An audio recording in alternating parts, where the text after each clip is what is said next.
ડભોઈના ભીલાપુર પાસે ટ્રેનની અડફેટે યુવાનનું મોત. ટ્રેનની અડફેટે આવેલા યુવાનના કપાયેલા અવયવ 1 કિમી સુધી મળી આવ્યા. ડભોઈ તાલુકાના ભીલાપુર ગામ પાસે થીપસાર થતી ડભોઈ વડોદરા રેલવે લાઇન પરથી ધસમસતી ટ્રેન અડફેટે આવી ગયેલા યુવાનનું મોત નીપજ્યું હતું. બનાવની જાણ થતાં પોલીસે ઘટના સ્થળે પહોંચી યુવકના છૂટા પડેલા અવયવને ભેગા કરી લાશને પોસ્ટમોર્ટમ અર્થે મોકલી આપી આગળની તપાસ હાથ ધરી છે.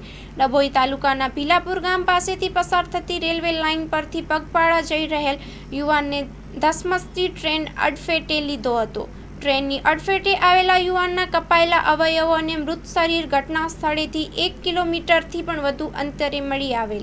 નજરે જોનાર લોકોએ પોલીસને જાણ કરતા લાશ પાસે પહોંચી મારનારની ઓળખ છતી કરી હતી. જેમ ટ્રેનની અડફેટે મૃત્યુ પામનાર યુવકનું નામ રાજુભાઈ છગનભાઈ રાઠોડિયા, ઉંમર 30 વર્ષ, રહે ડભોઈનું હોવાનું જણાયું છે. જેથી લાશનું પીએમ કરવાની તજવીજ સાથે તેના વાલી વારસોને જાણ કરવા સહિત આગળની તપાસ હાથ ધરી છે. રિપોર્ટ બાય લાલભાઈ ભઠિયારા, ડભોઈ, જિલ્લો વડોદરા.